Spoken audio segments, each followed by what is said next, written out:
First thing I want to do is just acknowledge my journey with you for the past 22 years. Yeah. It has been the single most profound thing. It's changed my life on immeasurable ways, even more than Oprah. Now we know that's not possible. It is. It absolutely is. And I was here in Chicago 4 years ago, and I just manifested all this money and bought my dream car, and I took my entire salon up here. Had this amazing experience, and I lost everything. I went through this, yes, it was the best thing that ever happened to me. It was hell going through it, but... You didn't lose your vibration. I did not lose my vibration. Which is everything. In other words, all that other stuff... But I lost the stuff. Oh, good, something else to create. Exactly. Because a lot of times the stuff that you've got hinders the stuff that's coming. It did. I was so scared of losing it. Yeah. Yeah. Your vortex has really improved since you gathered all that crap. It did. It did. It did. And about 2 months ago, like I can't live on the planet anymore unless I meditate. Like I just can't, it freaks me out. I have to meditate in order to say that in a different way. Okay. I do better when I come into alignment first, because when I proceed into my day in the receptive mode, I have a much better day. Yes, that's how it goes. And I love it now, and I'm embracing it now. Not something that I do, it's just something that I enjoy. Getting into alignment before, because now I'm a real estate agent, which I never thought would ever happen in a million years, but I absolutely love it because it's like unlimited. It matches who I am now. Yeah. 2 months ago, I was at meditation, and you came to me, and you said, come see me today. And you gave me the day, and you told me where I was at, and I go online, and sure enough, you're here. And I'm here, and we're supposed to have this amazing conversation. We want to have a conversation because we can't use you as an advertisement when you say, hey, Abraham, I've been with you for 22 years, and I've lost everything. But the good news is... So ordinarily, we wouldn't sell you a ticket. This is true. The reality is I've been having this insane path or sane synchronicities that are absolutely blowing my mind about... Are you telling us that thoughts are turning to things? Yes. All right, do you have anything else you want to talk about that's not boring and normal? No. We'll hear you. I know. I just recognized this thing, and it almost looks like a V. And I had it, like everything is almost exact. Like I went to the bottom, I'm doing everything on a completely different level now. And Jerry was a financial counselor for many years. He was helping people figure things like that out. And one of the first things he asked us when years later he began visiting with us is, hey, Abraham, why is it that people so often need to go all the way to the bottom before they start bouncing up? He said they always do. They always begin bouncing back. But why do they have to go so low? He said first it's the boat, and then it's the second car, and then it's this, and then it's this, and then it's this. And it's like the slide continues to go down until it's all gone. Why is that? And we told him years ago what you just told us that you recognized. It's the attention to what you're losing that holds you in that vibrational place that makes that the reality that you are carving out. Doesn't have to be that way. You could slide a little and take the bounce from it right then. But so many people are pressing so hard against what they do not want that they're letting that be the basis of their vibrational offering and therefore their vibrational point of attraction. And so at any point that you take the bounce and turn around, you can expect that things will go way, way better, because during all of that contrasting time, first of all, you've put so much more in the vortex. The momentum of the vortex is so much stronger.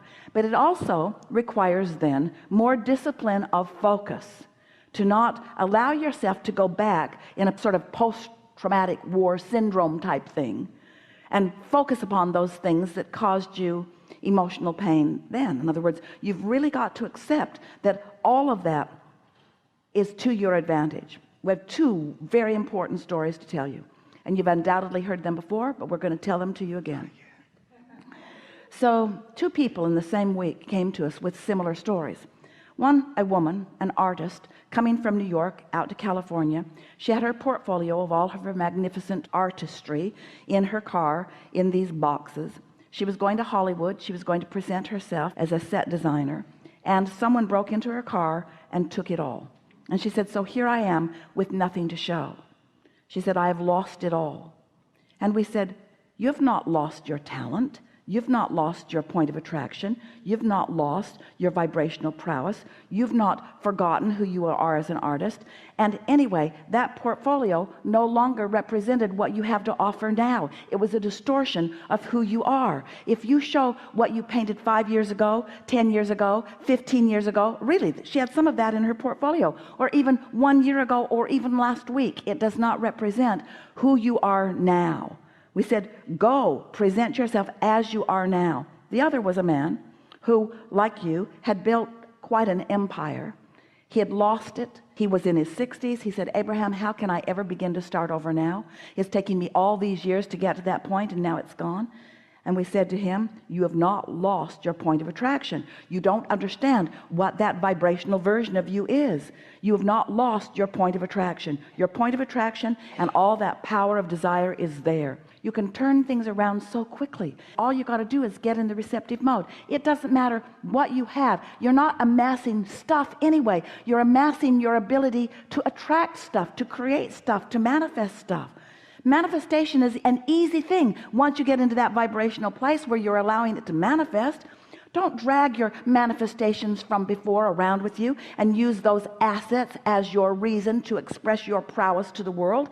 That's not your prowess to the world. You present yourself to the world vibrationally. You present yourself to the world attitudinally.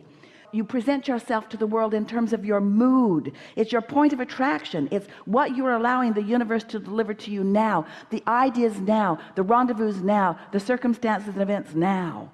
You hear people talk about, oh, they got their big break. Well, we say they finally got into the receptive mode. And so often when people get their big break, they don't stay in the attitude of allowing another and another and another and another and another, because they think that big breaks are scarce. They're not. It's receptive modes that are scarce. It's you being in this receptive mode. That's what's scarce. That's why when somebody finally figures it out and they become masters, you want to say, oh, well, they're a master because they struggled and they did all this and they dragged their body through all of this and they've lived all of these years and they did all of those things. And we say, maybe they did do all of that, and maybe it took some of that for them to get into the receptive mode. But it's the receptive mode that you're witnessing, not they're dragging their assets around. Assets. Their assets around. It's not they're dragging their assets around. That's not what it is. And so it doesn't matter. We love it when you've had an experience where you've taken a big bounce. We love it when contrast has put strong desires in your vortex. Just don't spend any time, spend no time justifying anything by looking back. Don't ask for understanding of others. They don't understand anyway. Don't ask for pity from them. Don't ask for help from them. Don't talk about it. Just feel happy about where you are in terms of this very powerful vortex that you've accumulated, and get in the receptive mode and enjoy the feelings and thoughts first, and feelings and other things that are coming as these magnificent vibrations are turning into experiences. And you already said much of that to us. We just cleaned it up big time, because you're doing this and this and this and this and this and this, and maybe even the positive slightly bit more than the negative, but you don't need to do the negative at all. I don't even want to talk about it. We don't need the anymore. backstory. What you want to say is, oh, I'm in a powerful place of attraction. Now what you want to say is, oh, and it was hard to get there. Don't say that, because it wasn't hard to get there, and it was the most natural thing in the world to me. And standing where I stand, I can see so clearly why I'm standing where I am. I feel more vital and alive than I've ever felt in my life. I can feel that things are really working out well for me. I can feel that the universe has my back and that source energy is with me. I can feel that things are all lined up. I know what my work is. My work is receptive mode, and oh, I've always been really good at that. I've always been really good at being able to focus. And off you go. Enough? Thank you. Yeah. Really good.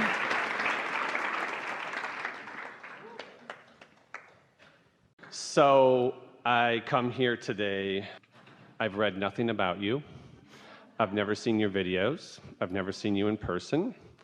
I didn't really even look you up online other than to find out how to get here. And I came here by a woman who said you have to go see Abraham Hicks because you get it. Krista sent me here. And Thanks a lot, Krista. So when I'm hearing you speak, a lot of things resonate with me, and what I'm sitting with right now is a couple things. One of the things I like to do is I love to use metaphors, and I love to make people laugh, and those aren't always necessarily the best things, but the first thing is I want to go pee, and there's no bathrooms here, so I'm just putting that vibration out there that I'd like a bathroom. There are bathrooms, but the women have taken them all.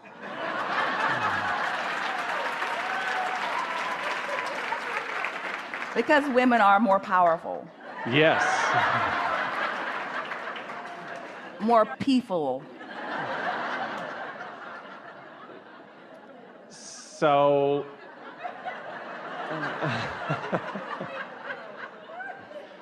so my journey has, a lot of the things that people have been saying have resonated with me, and my belief is that I'm here speaking right now, hopefully on behalf of someone else in the room. Speaking on behalf of most of the world who is doing all right, who feels resonance with what the source within them knows, who stumbles upon it occasionally, recognizes it when they do, does not focus seriously in order to stay there usually, but has managed to hold themselves in a close enough vibrational frequency to their own desire that they're beginning to translate some vibration into things by rendezvousing with someone who says to them, there is something of value for you here that might take you into a little more deliberate creation of a purposeful life. People don't need to be here. They don't need to hear these words in order to do what they came to do when they decided to be in this physical body. Contrast is going to be here whether you hear us say it or not, and contrast is going to serve you whether you hear us say it or not, and you're going to launch vibrational rockets of desire whether you hear us say it or not, and you're going to have a vibrational reality whether you hear us say it or not, and the source within you is guiding you every step of the way whether you hear us say it or not. You don't need to hear us. But the benefit that you get from us and from Krista and from others, the benefit is if we can convince you that it matters that you feel good, if we can convince you that feeling good is good for you because feeling good is necessary in order for you to be in the receptive mode, and when you are in the receptive mode, then you have the whole of you focused in this moment in time. And oh, it's so much more delicious to have the whole of you focused in any moment in time than some fractured, pinched off piece of you. In other words, it's so much better to be fully focused, fully having a conversation with someone, fully in love with life, fully appreciating the beauty of whoever it is that you're focused upon. It's so good to be tuned in, tapped in, turned on. It's not necessary to be here to be that. But sometimes it's helpful to be here to understand what you've been stumbling on and to sustain it, you see.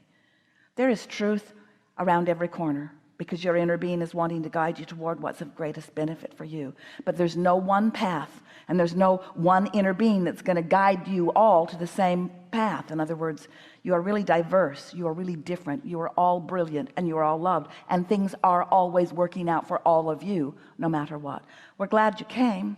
We're glad that we have this conversation, but you didn't need to be here in order to live happily ever after.